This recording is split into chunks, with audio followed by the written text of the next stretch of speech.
Chapter 10, Dead Again. There stood Mr. Butcher in armour with the sleek dog. "Don't move," roared this Mr. Butcher. "We've seen it all on the closed-circuit TV." "You have?" said Charlie. "You have?" He was deliriously happy. He turned to Frank. "I knew you were the man for me, Frank. This is going to be a great partnership. Me and you, as great a partnership as..." He waved his hands in the air. "As fish and chips." The dog looked up at Mr. Butcher. "They've taken the priceless antique ivory statuette of Hanuman, the monkey god." "He wanted to find Sita," said Not-Sheba. "Another of our priceless statuettes," snapped the dog. "Why aren't you on your picture, girl?" said Mr. Butcher in armour to Not-Sheba. "Because she's going to co-star in a major new feature film. That's why, buddy boy," said Charlie, looking round at Frank. Frank was also looking round. He was looking round for a way out. "If we lose the Pharaoh," said the dog to Mr. Butcher in armour, "a connection with the Chiltern family going back some 200 years will be broken forever. It would be a tragedy." There was that trembly voice again. "I am not a pharaoh," said Charlie. "Will you stop telling people I'm a pharaoh?" Frank glanced out of the window. It was still open from when Sita had made them look out at the cannon.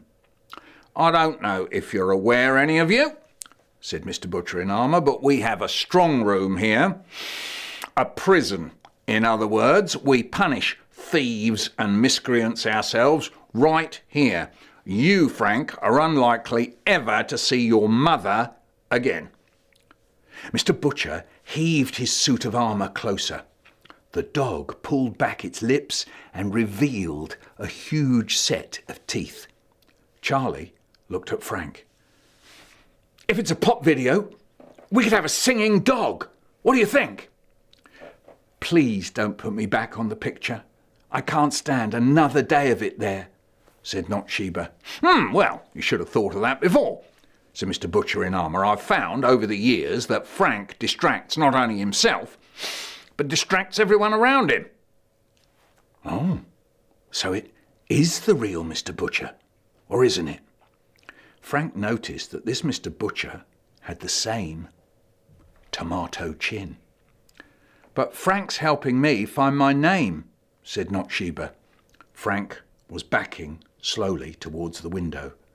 Charlie was composing a boy band, poppy sort of number. "Sha-wa-wa-wa-wa, we can go on and on, baby. Sha-wa-wa-wa."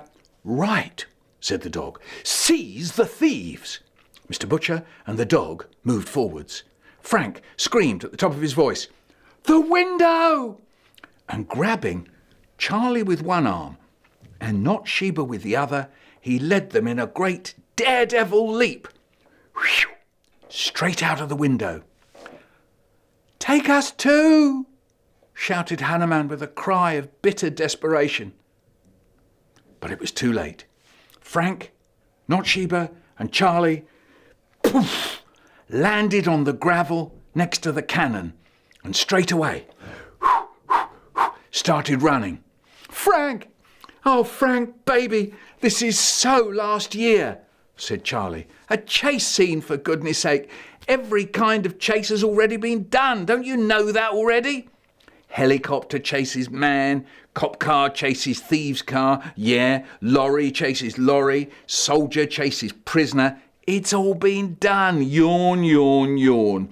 This is your worst idea so far." "Shut up and keep running," said Not-Sheba, "or you'll end up in a museum." "Don't lose my worksheet, will you?" said Frank. "Up here," said a voice. They kept on running, but looked up. "Up here, up the drain pipe and onto the roof." It was the dolphin speaking. A large metal dolphin leaned out of the gutter, its mouth wide open to let the rainwater vomit out and into the drain pipe. It had a very strong Yorkshire accent. Not-Sheba climbed the drainpipe first, pulling herself up, hand, foot, hand, foot. Charlie went next, shouting, "People are saying me, and he did all his own stunts." Frank came last. Why do things keep getting so complicated?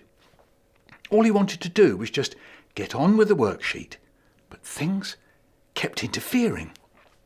Not-Sheba had reached the top and climbed into the gutter next to the Yorkshire dolphin. Frank looked down. Frank wished he hadn't looked down. He saw Mr. Butcher in armour and the dog come plodding along the gravel below.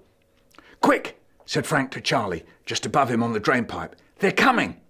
Charlie was concentrating on making his climb look as spectacular as he could.